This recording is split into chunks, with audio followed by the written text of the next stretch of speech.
Hey everybody, it's Eric from EPautos.com, your libertarian car guy. I wanted to talk about something today and the implications of it. A lot of people think it's neat and handy to be able to unlock their vehicle and even start the engine remotely. That's a feature that is now commonly available in new vehicles and has been for many years.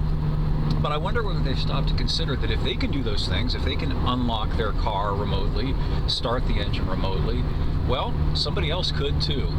And I came across an article the other day in TechCrunch, which talked about a software company that sent out a hacker to try to hack into some new vehicles successfully and access their systems remotely. Now, they characterized this in the article as a flaw, but it really isn't a flaw because it's part of the design. You've heard me talk about connectedness before. Now, right now I'm driving my very unconnected '02 Nissan Frontier, which is entirely under my control because it doesn't have a shark fin antenna, it doesn't transmit and receive updates from anything. I have to unlock the doors with a physical key that I have to insert into a physical lock. So therefore, the only way somebody else can open my vehicle is if A, they have possession of my key, or B, they physically break into the car, as by smashing the window or jimmying the lock. It's not possible to do it via a cell phone remotely. And it's impossible under any circumstances for them to shut off my engine, for example, while I'm driving my car. I mean, shy of directing an EMP burst at it or something like that. Whereas with any new vehicle or any vehicle built within the last roughly 10 years, you may not know this, but your engine can be shut off remotely. Lots of things can be done to your vehicle by external factors who have the ability to send you an update over the air to your connected car.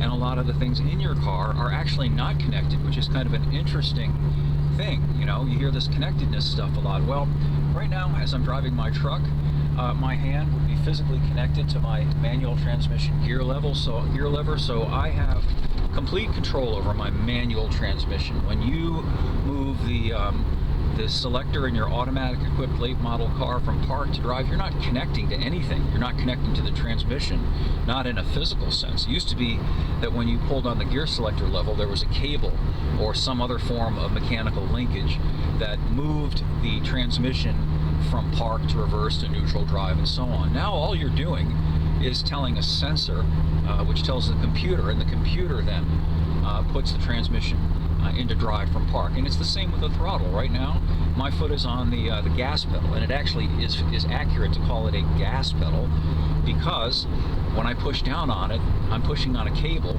exerting force on a cable that then turns a throttle arm that's connected to the engine that increases or decreases the amount of fuel, gas, that's being fed to the engine. In all late model vehicles, they have drive-by-wire accelerator pedals. There's no physical connection anymore between your right foot and the engine. What's happening when you push down on that pedal is that sensors are registering the deflection, how far it's being pushed down, and in turn the computer is then translating that into how much the engine speed should be increased. And all of these things are controlled by a computer, and that computer is connected externally. You can receive an update. Now, a lot of people think, oh, this is all just benevolent technology. It's a way for the manufacturers to update your vehicle, to send you some software upgrade improvement, kind of like with your cell phone. And you don't have to go to the dealer, it just happens automatically, yada, yada, yada. The thing is, though, as with your cell phone, sometimes you might get an update you don't want.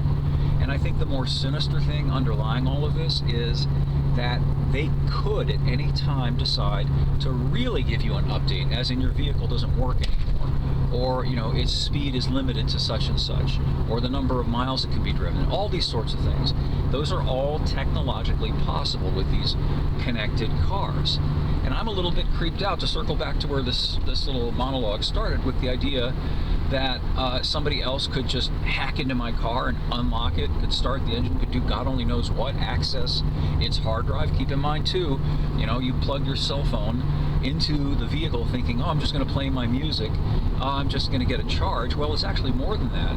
The contents of your phone, everything that's on your phone can be read by the computer, stored by the hard drive, accessed by some external force. these are not trivial considerations. I think it's something people should be aware of, and they should really think deeply about it and whether it's something that they want.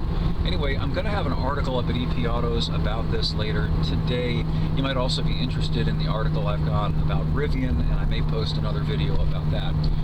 Thanks as always for listening to me, by the way, and if you like the channel, please, as they say, like it, let other people know about it, and if you'd like to post some at-length comments or interact with me directly, you can do that at EPautos. We have an actual free speech community there where you can post whatever you'd like, and there's no character limit like there is on X, and there's no algorithm that prevents you from saying wrong, thinkful things.